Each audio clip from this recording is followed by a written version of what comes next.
கயல், ஏய் என்ன நீ அங்க தேவிக்கு அவ்வளவு தூரம் தைரியம் சொல்லிட்டு இங்க தனியா உட்காந்து ஃபீல் பண்ணிட்டு இருக்க? நானும் ஒரு பொண்ணு தானே எழில். என்னாலயும் எவ்வளவு கஷ்டத்தை தான் தாங்க முடியும்.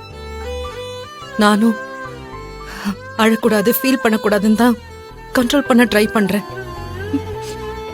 முடியல. என்ன மீறி அழுகையும் கண்ணீரும் வந்துருது. தேவியோட வளகாப்புக்கு விக்னேஷ் வந்ததை நினைச்சு சந்தோஷப்படுறதா இல்ல வந்த இடத்துல நடந்த பிரச்சனைய நினைச்சு துக்கப்படுறதான்னு தெரியல.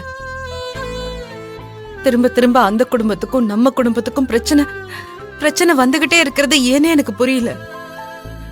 சம்பந்தமே இல்லாம சுப்பிரமணி குறுக்க வந்து ஏதோ எங்க மேல பாசம் இருக்கிற மாதிரி பிரச்சனை பண்றோம். தேவையே இல்லாம இந்த சரவணவேலு அவங்க வீட்டுக்கு போய் எங்களுக்கு நல்லது பண்றேன்னு கடைசியில கெட்டது பண்றோம். அப்பா, இதெல்லாம் என்னைக்கு மாறும்? இந்த மாதிரி எல்லாம் எனக்கு தான் பிரச்சனை வருதா இல்ல எல்லா குடும்பத்திலயும் இப்படி எல்லாம் பிரச்சனை நடக்குமான்னு நானே பல நாள் யோசிச்சு நொந்து போயிருக்கேன். தேவிக்கு ஆறுதல் சொல்லி அவளை இப்போதைக்கு சமாதானப்படுத்தி இருந்தாலும் நாளைக்கு குழந்தை பிறந்ததுக்கு அப்புறம் என்னெல்லாம் பிரச்சனை வரும்னு நினைச்சா பயமா இருக்கு. சரி விடு கயல், இதுக்கு முன்னாடி நிறைய பிரச்சனைகளை தாண்டி அதையெல்லாம் கடந்து வந்திருக்க. அதே மாதிரி இந்த பிரச்சனையும் சரியாயிடும். நான் முன்னாடி சொன்னதுதான் இப்பவும் சொல்றேன். உனக்கு எப்பவும் பக்கபலமா நான் இருப்பேன், எப்பவுமே இருப்பேன்.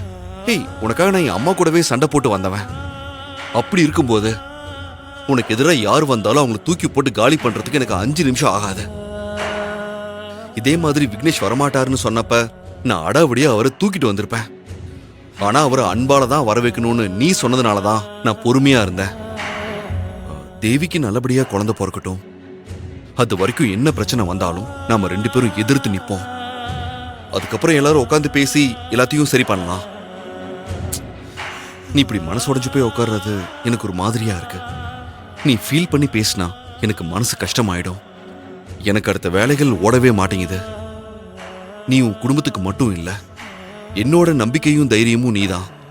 எழில், உன்னோட ஆறுதல் எனக்கு தேவைப்படுறதுனாலதான் என்னையும் அறியாம என் கண்ணு கலங்கிடுச்சான்னு தெரியல. நீ இருக்கங்கிற தைரியம் எனக்கு எப்பவும் இருக்கு. எப்பவும் நீ என் கூடவே இருக்கணும். எந்த சூழ்நிலையிலும் நம்ம பிரியவே கூடாது. என்ன கயல், நீ அப்படி ஒரு விஷயம்லாம் என்னைக்குமே நடக்காது. என் அம்மா நம்மளை பிரிக்க நினைச்சாங்க, நடந்ததா? அந்த சரவணவேலு நம்மளை பிரிக்க ட்ரை பண்ணா, அது நடந்ததா? யார் நினைச்சாலும் நம்மளை பிரிக்க முடியாது. இப்ப என்ன? தேவியோட பிரச்சனையை சரி பண்ணணும். அதுக்கு நாம என்ன பண்ணலாம்னு யோசிக்கலாம். பேசாம நம்ம 2 பேரும் போய் விக்னேஷ் கிட்ட பேசி பாப்போமா? திரும்ப திரும்ப போய் பேசினா அவங்க கோவப்பட்டு நடந்த பிரச்சனையை திரும்பவும் சொல்லி அவங்க மறுபடியும் பிரச்சனை தான் பண்ணுவாங்க. அதுக்காக நாம அப்படியே விட்டுற முடியாதுல்ல. பேசி பாப்போம். அவங்க புரிஞ்சுக்கிற வரைக்கும் நாம புரிய வைக்க ட்ரை பண்ணிக்கிட்டே இருப்போம். சரி, நாளைக்கு காலையில நீயும் நானும் போய் அவங்க கிட்ட பேசி பார்க்கலாம். சரி, இப்ப நீ எதை பத்தி யோசிக்காம நிம்மதியா தூங்கு.